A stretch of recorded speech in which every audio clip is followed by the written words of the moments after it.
स्थल मंडल या भूमंडल दोनों एक ही बात है। यानी पृथ्वी का ठोस भाग जिस पर हम रहते हैं भूमंडल या स्थल मंडल कहलाता है। यानी कि जिस पृथ्वी पे हम सभी लोग रहते हैं, ठोस भाग पे जो रहते हैं, उसी को क्या कहा जाता है? भूमंडल कहा जाता है। अब भूमंडल जो है उसे महाद्वीप में जो है कि एक तरह से बांटा गया है। यानी कि एक तरह से कह सकते हैं कि स्थल मंडल का जो मुख्य भाग होता है वो महाद्वीप होता है।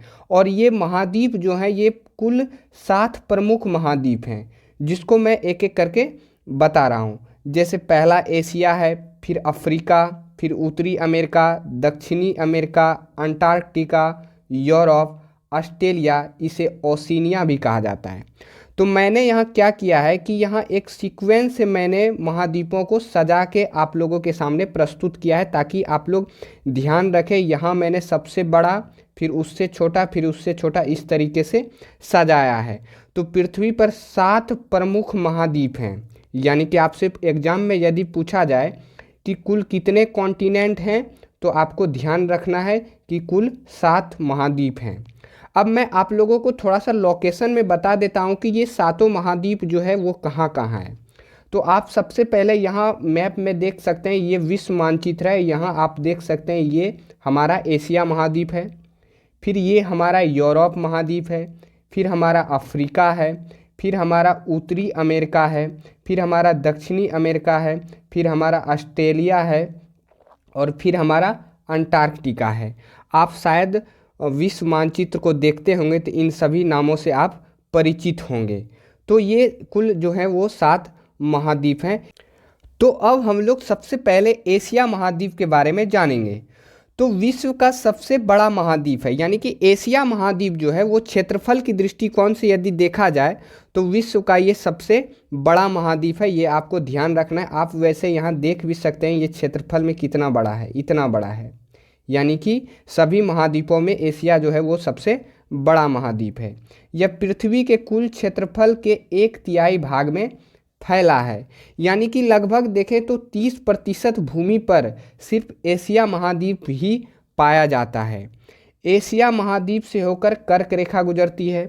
आप लोगों ने ग्लोब यानी कि पिछले अध्याय में आप लोगों ने कर्क रेखा के बारे में पढ़ा होगा, और यहाँ बताया जा रहा है कि कर्क रेखा जो है वो एशिया महाद्वीप से होकर गुजरती है, जिसका मान जो होता है वो 23.5 डिग्री होता है। आप शायद जानते भी होंगे कर्क रेखा कुछ इस तरह से यहाँ से गुजरती है, तो इस तरह से क्रॉस होता है। तो एशिया को ये एक तरह से क्रॉस करते हुए जाती है, तो इसलिए कहा जा रहा है कि एशिया महाद्वीप से कर्क रेखा गुजरती है। तो ये आपको ध्यान में रखना है। यदि पूछा जाए कि कर्क रेखा क्या एशिया महाद्वीप से गुजरती है, तो ये गुजरती है। अब यहाँ अगला लाइन है, यूराल पर्वत के द्वारा एशिया को यूरोप से अलग किया जाता है। मैं आपको थोड़ा सा यहाँ दिखा दूँ कि यहाँ जो है आप देखिएगा भौगोलिक मानचित्र में आप पाएंगे कि यहाँ एक यूराल पर्वत है, और इसी यूराल पर्वत के माध्यम से एशिया जो है इधर अलग होता है और यूरोप जो है इधर अलग होता है। तो इसलिए कहा जा रहा है कि यूराल पर्वत के द्वारा एशिया को यूरोप से क्या किया जाता है? अलग किया जाता है। तो आपको ध्यान रखना है कि एशिया से यूरोप जो है किस पर्वत के द्वारा अलग होता है, तो वो यूराल पर्वत के द्वारा अलग होता है। अब अगले पेज पे हम लोग अफ्रीका महाद्वीप के बारे में जानेंगे। तो अब हमारा है अफ्रीका महाद्वीप। तो यह विश्व का दूसरा सबसे बड़ा महाद्वीप है। यानी कि क्षेत्रफल की दृष्टिकोण से देखा जाए तो अफ्रीका महाद्वीप जो है वो विश्व का दूसरा सबसे बड़ा महाद्वीप है, और सबसे 1 नंबर पे पहला बड़ा महाद्वीप वो एशिया है, जिसको मैंने आपको पिछले पेज पे बताया है। यह एक ऐसा महाद्वीप है जिससे कर्क रेखा, विषुवत रेखा तथा मकर रेखा, तीनों रेखाएं जो है वो गुजरती है। यानी कि कर्क रेखा, विषुवत रेखा और मकर रेखा के बारे में आपने पिछले अध्याय में पढ़ा होगा। तो ये तीनों रेखाएं जो हैं वो अफ्रीका इकलौता ऐसा महाद्वीप है जिससे ये तीनों रेखाएं जो है वो गुजरती है। तो ये आपको ध्यान में रखना है। यहाँ आप देख सकते हैं ये है आपका अफ्रीका, और इसी से ये तीनों रेखाएं जो है वो गुजरती है। अब विश्व का सबसे बड़ा और गर्म रेगिस्तान जिसका नाम है सहारा रेगिस्तान, ये अफ्रीका महाद्वीप में स्थित है। यानी कि विश्व का सबसे बड़ा और गर्म रेगिस्तान जो है वो सहारा रेगिस्तान है, और ये कहाँ स्थित है? तो अफ्रीका महाद्वीप में स्थित है। ये आपको ध्यान में रखनी है। विश्व की सबसे लंबी नदी नील नदी है जो अफ्रीका महाद्वीप से होकर गुजरती है। तो आपको ध्यान में रखना है कि जो विश्व की सबसे लंबी नदी है वो नील नदी है और वो अफ्रीका महाद्वीप से ही गुजरती है। तो ऐसे यहाँ आप देख सकते हैं इस जगह कुछ जो है, आप यदि भौगोलिक मानचित्र में देखेंगे तो आप यहाँ जो है नील नदी को पाएंगे और यह विश्व की सबसे लंबी नदी है। अब इस टॉपिक से मैंने कुछ क्वेश्चंस जो है वो सिलेक्ट किया है ताकि आपको पता चले कि किस प्रकार से जो है एग्ज़ाम में क्वेश्चन पूछा जाता है। मैं आप लोगों को एक चीज़ और बता दूं कि ये जो अफ्रीका महाद्वीप है यह एक ऐसा महाद्वीप है जिसमें सबसे अधिक देशों की संख्या है, जो कुल 54 देश है। यानी कि अफ्रीका महाद्वीप में जितने देश हैं उतना देश किसी भी महाद्वीप में नहीं है। तो ये आपको बातें ध्यान में रखनी है। अब हम लोग कुछ क्वेश्चंस को देख लेते हैं। तो पहला क्वेश्चन हमारा है, निम्नलिखित में से कौन महाद्वीप क्षेत्रफल के अनुसार सबसे बड़ा है? तो यूरोप, अफ्रीका, एशिया, उत्तरी अमेरिका। तो मैंने आपको पिछले पेज पे बताया था कि सबसे बड़ा जो महाद्वीप है क्षेत्रफल की दृष्टिकोण से वो हमारा एशिया है और दूसरे नंबर पे कौन है? तो वो अफ्रीका है। तो यहाँ जो आंसर होगा वो हमारा होगा एशिया। अब निम्न में से किस महाद्वीप में सबसे अधिक देश है? जिसको मैंने अभी आपको बताया कि सबसे अधिक जो देश है वो अफ्रीका महाद्वीप में है। तो आपको ये आंसर होगा। और दूसरा जो महाद्वीप है वो हमारा एशिया है, जिसमें जो है कि इसके बाद जो है सबसे अधिक देशों की संख्या जो है वो एशिया में है। ये देखिए 66 बीपीएससी प्री 2020 में ये क्वेश्चन जो है वो पूछा गया था। अब अगला क्वेश्चन हमारा है, विश्व की सबसे लंबी नदी है आमूर, गंगा, अमेजन, नील। तो मैंने आपको अभी बताया कि विश्व की सबसे लंबी नदी नील नदी है और यह किस महाद्वीप में है? तो ये अफ्रीका महाद्वीप में है। तो आप यहाँ से एक थोड़ा सा आइडिया लगा सकते हैं कि किस प्रकार से जो है क्वेश्चंस एग्जामों में पूछा जाता है। अब हमारा है उत्तरी अमेरिका, यानी यह विश्व का तीसरा सबसे बड़ा महाद्वीप है। यानी कि उत्तरी अमेरिका के बारे में जो आपको ध्यान रखना है वो ये रखना है कि यह तीसरा सबसे बड़ा महाद्वीप है। तो ये आपको सीक्वेंस में ध्यान रखना है कि सबसे बड़ा एशिया, फिर दूसरा अफ्रीका और तीसरा कौन है? तो वो उत्तरी अमेरिका है। यहाँ आप देख सकते हैं, यहाँ जो ये आप देख पा रहे होंगे ये आपका उत्तरी अमेरिका महाद्वीप है। यह दक्षिण अमेरिका से एक सक्रिय स्थल से जुड़ा है जिसे पनामा स्थल संधि कहा जाता है। मैं आप लोगों को बता दूं, इसका कहने का मतलब ये हुआ कि ये जो आप दक्षिण अमेरिका देख रहे हैं ये महाद्वीप और ये उत्तरी अमेरिका महाद्वीप है। तो इस जगह जो है एक थोड़ा सा सकरा भाग है जिससे उत्तरी अमेरिका जो है वो दक्षिणी अमेरिका से सटा हुआ है और इसी स्थल की जो संधि है उसे हम लोग किस नाम से जानते हैं? तो पनामा स्थल संधि के नाम से जाना जाता है। तो वही कहा जा रहा है कि दक्षिण अमेरिका से एक सक्रिय स्थल से जुड़ा है जिसे पनामा स्थल संधि कहा जाता है। तो आपको ध्यान रखना है कि पनामा स्थल संधि किन दो महाद्वीपों के बीच है? तो वह है उत्तरी अमेरिका और दक्षिणी अमेरिका। अब हम लोग का अगला जो महाद्वीप होगा वो हमारा है दक्षिण अमेरिका। तो अब हम लोग दक्षिण अमेरिका के बारे में जानेंगे। विश्व की सबसे बड़ी नदी अमेजन जो नदी है वो दक्षिण अफ्रीका में बहती है। मैंने आप लोगों को पिछले पेज पे बताया था कि विश्व की जो सबसे लंबी नदी है वो नील नदी है। वो कहाँ बहती थी? तो वो अफ्रीका महाद्वीप में बहती थी।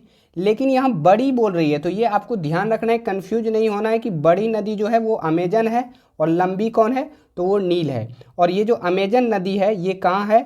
तो ये आपका दक्षिण अमेरिका में बहती है। अब विश्व की सबसे लंबी पर्वत श्रृंखला एंडीज है जो दक्षिण अमेरिका में स्थित है। मैं आप लोगों को बता दूं ये पर्वत श्रृंखला का क्या मतलब होता है। तो पर्वत जो है कुछ इस प्रकार से अपना श्रृंखला बनाए कि एक लंबी श्रृंखला जो है पर्वतों द्वारा बनाई जाती है। तो यही जो सबसे लंबी पर्वत श्रृंखला जो पर्वत है वो एंडीज पर्वत का है और ये किस महाद्वीप में है? तो वो दक्षिण अमेरिका महाद्वीप में है। ये आपको ध्यान रखना है कि सबसे लंबी पर्वत श्रृंखला पूछा जाए किस महाद्वीप में है? तो वो दक्षिण अमेरिका महाद्वीप में है। अब मैंने यहाँ कुछ क्वेश्चन सेलेक्ट किया है ताकि आप लोग एक पता कर सके कि किस प्रकार से जो है क्वेश्चन जो है वो एग्जामों में पूछा जाता है। तो पहला क्वेश्चन हमारा है, दक्षिण अमेरिका की सबसे बड़ी नदी है?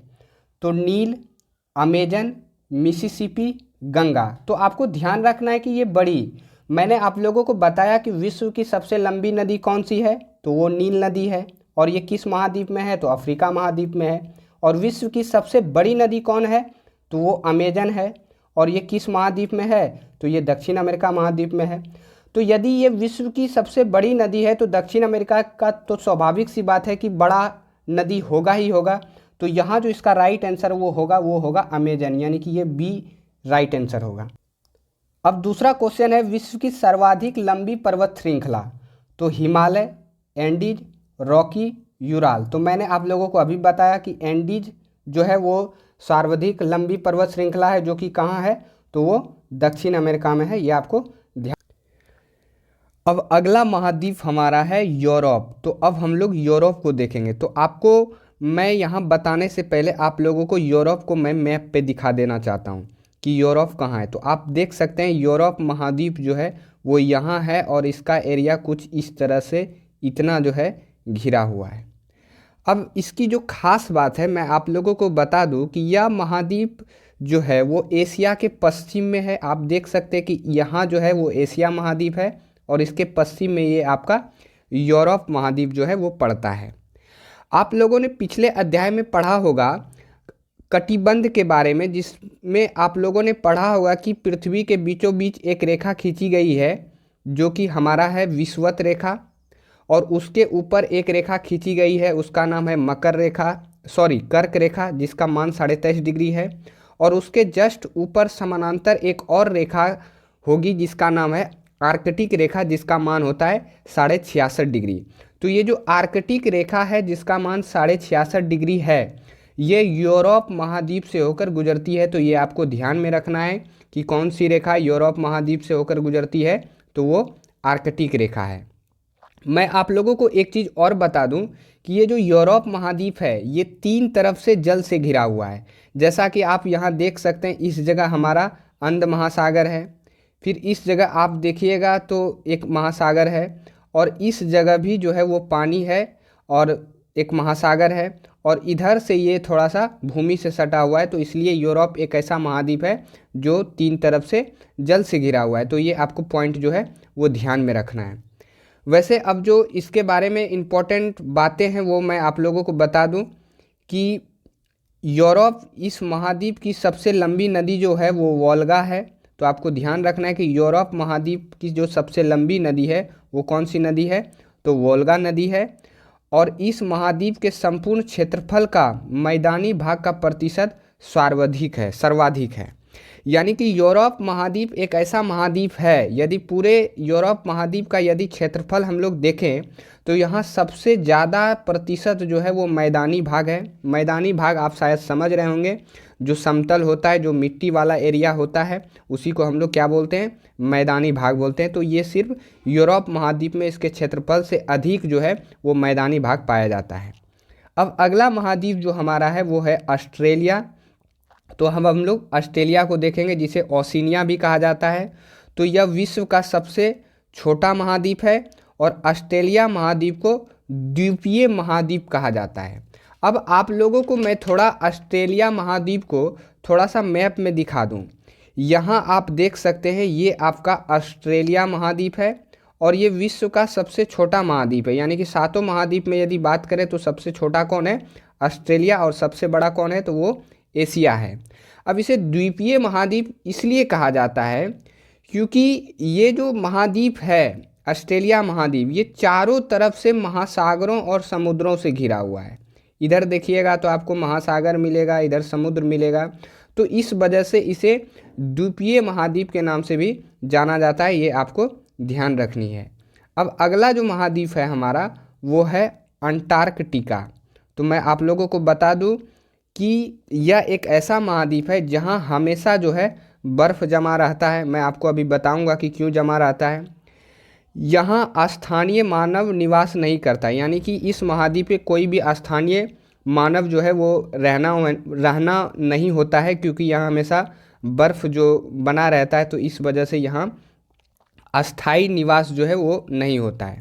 हाँ, यहाँ बहुत से देशों का शोध केंद्र स्थित है, जिसमें हमारे भारत का 2 शोध केंद्र है, जिसका नाम है मैत्री तथा दक्षिण गंगोत्री। साइंटिस्ट वगैरह यहाँ रहते हैं, अपना रिसर्च वगैरह करते रहते हैं बैठ के, कोई डिस्टर्बेंस उसको यहाँ नहीं होता है। तो यहाँ आप देख सकते हैं ये आपका अंटार्कटिका महाद्वीप है, और आप देख सकते हैं ये पूरा एरिया जो है बर्फ़ की चादर से बना हुआ है, यानी कि बर्फ़ से एक तरह से आपको सिर्फ बर्फ़ ही बर्फ़ मिलेगा। इसलिए ये अंटार्कटिका महाद्वीप पे कोई भी अस्थायी मानव निवास जो है नहीं करता है। और यहाँ जो है बहुत सारे शोध केंद्र हैं बहुत से देशों के, जिसमें अपने भारत का भी 2 शोध केंद्र है, जिसका क्या नाम है, एक का नाम है मैत्री और दूसरे का क्या नाम है, दक्षिण गंगोत्री। तो ये आपको ध्यान में रखना है। अब मैंने इसी टॉपिक से कुछ क्वेश्चन जो है वो सिलेक्ट किए हैं, ताकि आपको एक आइडिया लगे कि किस प्रकार से क्वेश्चन जो है वो पूछा जाता है। तो निम्न में से सबसे छोटा महाद्वीप कौन है? तो अंटार्कटिका, एशिया, यूरोप, ऑस्ट्रेलिया। तो मैंने आप लोगों को अभी बताया कि सबसे छोटा महाद्वीप कौन है, तो वो ऑस्ट्रेलिया है। तो ये आपको ध्यान में रखना है। अब दूसरा क्वेश्चन है, नीचे दिए गए कूट से अधोलिखित महाद्वीपों को क्षेत्रफल के अनुसार सही अवरोही क्रम में चुनिए। ये क्वेश्चन यूपीपीसीएस मेंस 2015 में पूछा गया क्वेश्चन है। यानी कि यहाँ बोल रहा है कि ये जो महाद्वीप यहाँ आपको दिए गए हैं, इसको आपको अवरोही क्रम में सजाना है, यानी कि एक तरह से घटते क्रम में आपको सजाना है, बड़ा से छोटा में। तो सबसे बड़ा जो महाद्वीप है वो हमारा एशिया है, तो एशिया तो यहाँ इसमें दिख नहीं रहा है। फिर दूसरा महाद्वीप जो सबसे बड़ा है वो हमारा अफ्रीका है। तो अधोलिखित में हम लोग आरोही क्रम में यदि सजाएं तो पहले 3 आएगा। फिर हमारा उत्तरी अमेरिका तो है नहीं, तो दक्षिण अमेरिका फिर दूसरा बड़ा महाद्वीप होगा, तो फिर 3 4। और फिर हमारा है यूरोप, तो फिर आएगा 1। और फिर सबसे छोटा कौन है, तो ऑस्ट्रेलिया, तो ये लास्ट में आएगा। यानी कि कूट में बात करें तो 1 2 3 4 ये गलत होगा, 4 1 3 2 ये गलत होगा, 2 1 4 3 ये भी गलत होगा, 3 4 1 2 ये मिल रहा है, तो ये आपका राइट आंसर होगा। तो इस तरह से क्वेश्चन जो है पूछा जाता है, आपको ध्यान में रखना है। अगला क्वेश्चन है, यूरोप की सबसे लंबी नदी है, तो राइन, रॉन, वोल्गा, गंगा। तो मैंने आपको अभी बताया कि यूरोप की सबसे लंबी नदी कौन सी है, तो वो वोल्गा है। ये एसएससी 2013 में क्वेश्चन पूछा गया था।